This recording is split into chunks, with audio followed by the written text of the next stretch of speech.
In my previous video, I mentioned how nice the Planetside 2 community is, but today I learned the hard truth about the toxic part of the community as well. It is not only sunshine and rainbows on the fields of Arexis, but let's hear me out on this one.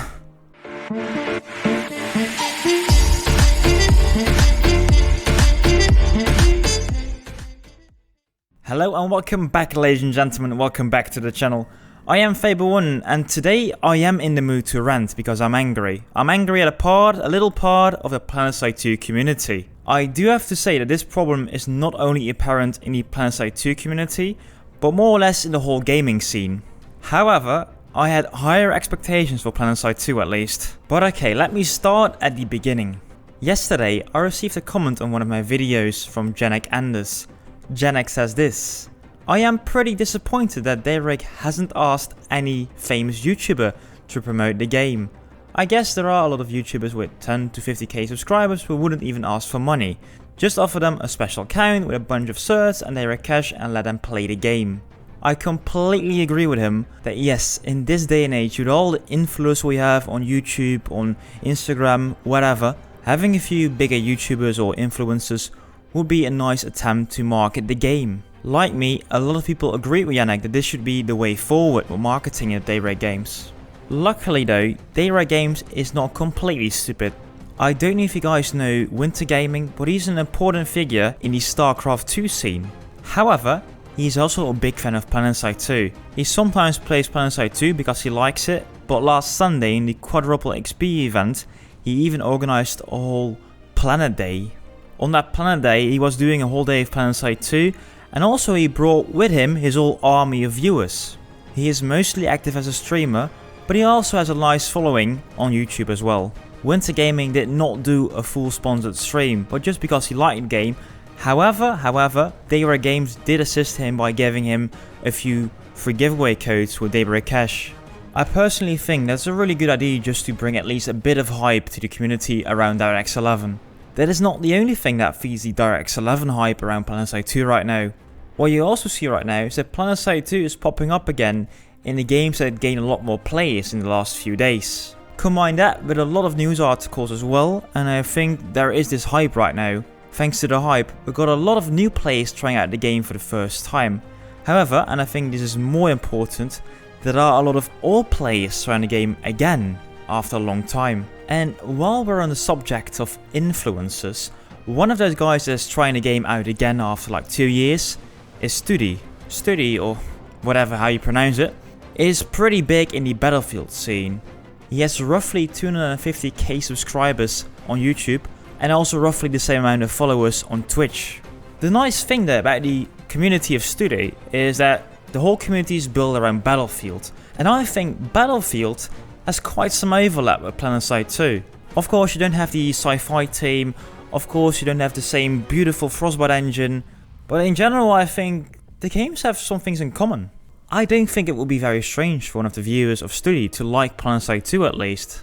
Also, one other thing about Studi is that he is, for example, in good contact with guys like Sacriel or even TSM Break. Those are all very influential gamers.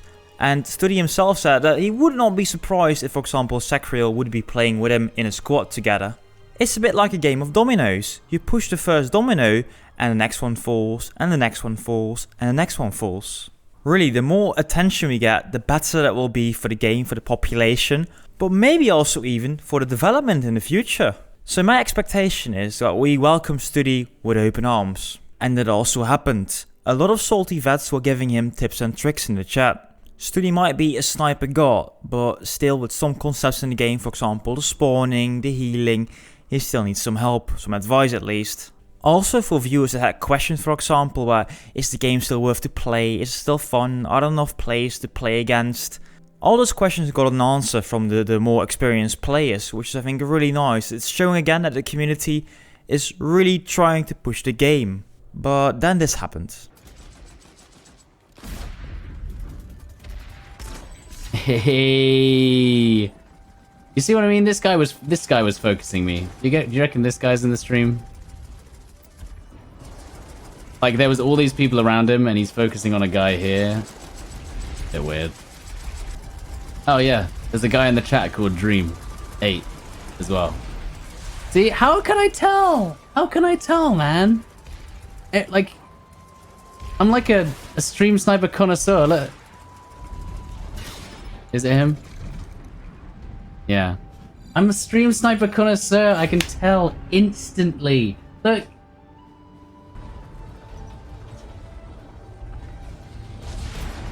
No, but literally what will happen is, right, this is the reality. The reality is I'll just stop streaming it because it starts off with one and then it happens all the time. It just doesn't become fun anymore. Before this even took place, Studi already mentioned that he stopped playing Planetside 2 a few years ago because he kept being stream sniped, and especially with ESFs just chasing him around doing air to ground, it was impossible for him to have fun in the game. And I understand, the most fun fights are fair fights where you both have the same information more or less. Afterwards, Dream8 got what he deserved. It is very clear stated in the terms of service that stream sniping is not allowed in Planetside 2. Dream8 got a ban, or at least a warning, as I was reading from one of the messages. So at least that problem was fixed. However, it was not only Dream8. I think in the end there were approximately 3 or 4 stream snipers, and really, why? I don't get the fun of it. Not only do you just ruin one's gaming session, but you also damage the whole Planetside 2 community as a whole. You damage our reputation, and also what Celestia says very well in the chat, the game has hardly any player base. Good job killing any chance of Studi bringing in new players. I can just get very mad about things like these. It's very selfish, and you could maybe say, okay, these Steam snipers are all just other players, you just follow Studi around wherever he goes. But no, for example, this Dream8 guy, he's battle rank 51. That means he's at least a little bit invested into Planetside 2. And I think if you just think a little bit, if you just know that if you like the game, if you want to play in the future, you just can't do things like this. Okay, let me say it like this. If you want to stream snipe because it makes you feel like a god or makes you feel good, don't ever do it again with somebody who can help the Planetside 2 community forward in the future, like him. Go to my stream. I'm a small streamer. I don't care if you stream snipe me. You might ruin my experience, but at least you don't ruin the whole community with this. But again, I need to say this. This is not a problem that only occurs in Planetside 2. This happens freaking everywhere. What is wrong with some gamers these days? I just can't get it. I just can't get it. It started with hackers. Hackers is also not that big of a problem in Planetside 2, but it happens. I think stream sniping is also basically hacking. There is a reason why it is a bannable offense according to the terms of service. I'm getting too old for this shit, I guess. I don't know. If you know me longer than today, you probably also know that I'm a gentleman.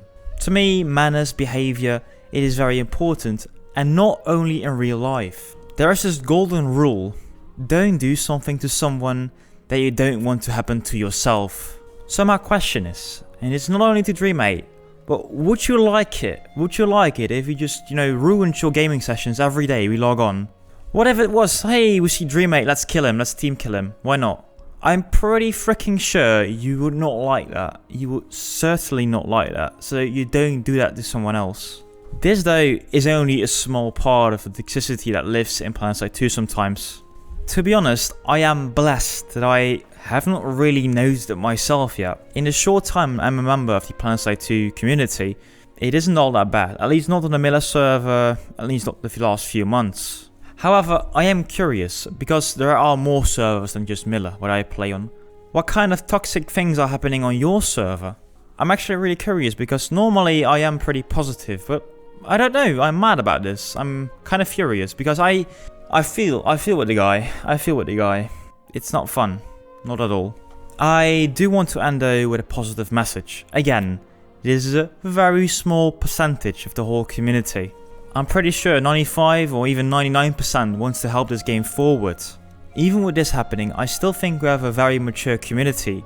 And overall, I'm still happy. I'm a happy player. I'm having fun. DirectX 11 is getting better and better, and more hotfixes are coming. The devs are doing their work, and I've got the feeling that even the advertisements are doing their job well. I think I also need to thank the moderators from Studi, because I do think they inspired him to go start Planetside 2 up again. We're all doing our own part to make Planetside 2 great again. So guys, keep up the good work, And that's me, I am Fable1, and I will see you soon with some more content.